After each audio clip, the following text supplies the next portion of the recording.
Келінім қара бет қылды. 3 баланы дүниеге әкеліп, тәрбиелеп өсірген анамын. Қазір балаларымның барлығы да үйлі жайлы, балалы шағылы, тек кенже ұлымның ғана бағы ашылмады.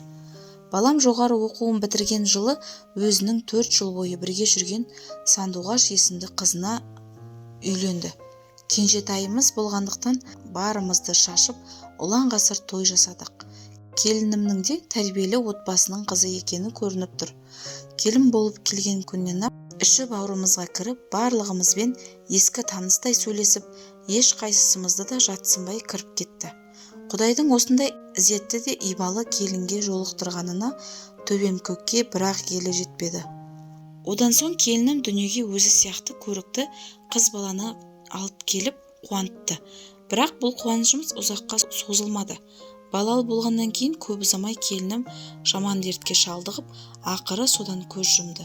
Әлі бесікте жататын 6 айлық немерем анасын бір көрмей артынан қалды. Бұрынғы қуаныштың барлығы көрген түстей ғана болып қалды. Үйімізді де көңілсіздік қара түнек басқандай. Балам тіптен есеңгіреп қалды.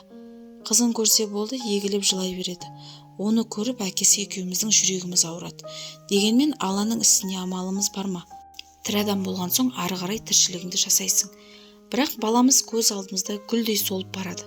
Не істерімізді білмей, қайын жұртынан рұқсат сұрап, баламызды қайта үйлендірмек болдық. Қайын жұрты рұқсаттарын бергенімен, балам бұған келіспеді. Сүйіп қосылған жарының ойламаған жерден өмірден өткені баламыздың қабырғасын қайыстырмай қоймады. Бір жылда зымырап өте шықты. Осыдан кейін ғана әкесі қатты айтып, баламды бері қаратты. Ол да есін жиып, енді тек қыз үшін өмір сүретінін айтып, үйленуге де келісім берді. Содан әпкелеріміз таныс арқылы тұрмысқа шықпай, оң жақта отырған Шынар есімді қызға үйлендірді. Бұрынғы 2 келінім де кішіпейіл, ізетті, жақсы болғандықтан, бұған да дәл солардай қарап, еркелетіп айтқанын істеп жүрдік. Оның үстіне немереміз бар. Баламыздың да үйленді деген аты болғандықтан келініміздің жағдайын жасап, оны ренжітпеуге тырысып жүрдік. Бірақ бәрі біз ойлағандай болмады. Уақыт өте өз қызымыздай қараған келініміз түрлі өнер шығара бастады. Кішкентай періштедей қызды ұрып, оған дұрыс қарамайтын болды. Басында өзі бұзық болған шығар деп мән бермейтінмін. Бірақ біз жоқ жерде немереме айтқан сөздеріне қарап шошындым. Бейшара сорлы жетім, басыма бәле болдың ғой сенде, деген сияқты сөздерді естігенде жағымды ұстадым. Ертең біздің көзіміз кетсе, қызымның күні не болмақ? Балам ше мынадай әйелмен қалай өмір сүреді деген ой мені уайымға батырды. Әлі де көңілі пәс болып жүрген балама мұндай болмашы нәрсеге айтып жүрегін ауыртқым келмеді. Балам үйде не болып жатқандығынан хабарсыз. Алы таңдан қара кешке дейін жұмыста. Дымым ішімде, ешкімге айта алмай жүрмін. Бір күні үйден баламның банкомат карточкасы жоғалды. Балам өзі қай жерге қойғанын білмейді. Жолда алдырып алған болар деді де басқа карточка жасатты. Бұған ешқайсымызда мән бере қоймадық. Одан соң көп ұзамай жолдасының қалтасынан 20 000 теңге жоғалды. Бұл енді үйде тұрған ақша. Отбасымызда келінім, балам, жолдасым және мен. Басқа бөтен ешкім жоқ. Немереміз ақша дегеннің не екенін әлі білмейді де. Баламызға мұны білдірмей тағы жасырып қалдық. Ал жолдасым келіннің көзінше менен көріп айғайлады. Келін үнсіз бөлмесінен шықпай жүр. Бірақ кейін жолдасым келіннен күдіктенгенін айтып, мен де солай ойлағанмын, себебі бұрын соңды біздің үйден ақша жоғалып көрмеген. Балаларым жерде жатқан ақшаға да тимейді. Амал не? Оның мұнысына да шыдадық. Өзіңді өзің кімге жамандайсың? Бұрынғы ма? Келініміз енді аяғы ауырлағаннан кейін бөлмесінен шықпай жататынды шығарды. Баламызға жекіп сөйлеп айтқанын істеткісі келеді. Бетіне қарап сөйлесең болды, ауырып қалады. Енді өзім ене өзім келін болдым. Балалы болғаннан соң тіпті бөлек шыққысы келетінін айтып, баламызды айналдыра бастады. Балам 2 оттың ортасында қалды. Үлкен немеремізге тіпті қарауын қойған. Тек өз баласын айналып толғанып тірлікті істемейді. Үйде күніге айқай-шу, бөлек кетеміз деп қоймайды. Шыдамның да шегі бар шығар.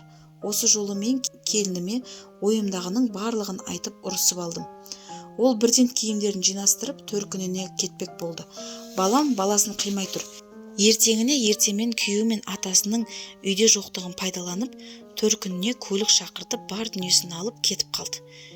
Мұны естіген балам сол күні жұмыстан араққа сылқия тойып келіп, әкесі екеумізге шерін тарқатып алды. Бізге деген өкпесі бар екен. Бұдан кейін тек баламыз бақытты болса болды, мейлі еншілерін берейік, ертең барып келінді алып кел дедік. Таңертең тұрып дүкеннен азық-түлік әкеліп, келін келгенше дастархан дайындап қояйын деп, отбасымыздың ортақ ақша салатын жерін ашып қарасам, бір тиын жоқ. Түкке түсінбей жолдасымнан сұрадым. Ол ешнәрсе көрген жоқпын деді. Баламды оятып алып сұрасам, ол да ешнәрсе білмейтін болды. Сасқанымнан бөлмемдегі айнаның тартпасын ашып, алтын әшекей бұйымдарымды қарасам, оның да қорабы бос тұр. Не істерімді білмей отырып қалдым. Сөйтсем, мұның барлығын келініміз алып кеткен екен. Бұрынғы үйден жоғалтып жүргеннің барлығын ұрлап жүрген де келініміз. Мұны балам осы кезде барып айтты. Расында да келінімнің қолының сұғанақтығы бар екен. Талай рет балам қалтасынан ақша ұрлап жатқанын ұстап алған екен. Сонда да мұнысын қойдырамын, енді осымен бақытты өмір сүрсем болды деп, балам бізге бұл жөнде тіс жармағандығын айтты. Осыдан кейін ұлым келіннің артынан бармады. Бар жаманшылығымыз осымен кетсін деп, ақшамызды да, алтынымызды да қайтарып алмадық. Бұл ұрлығы да мейлі ғой. Ол балам екеуі үйленгеннен кейін де өзінің бұрынғы жігітімен кездесіп жүріпті. Мұнын да ол кеткеннен кейін көршімізден естідік. Асымызды ішіп, ыдысымызға түкіріп кеткен.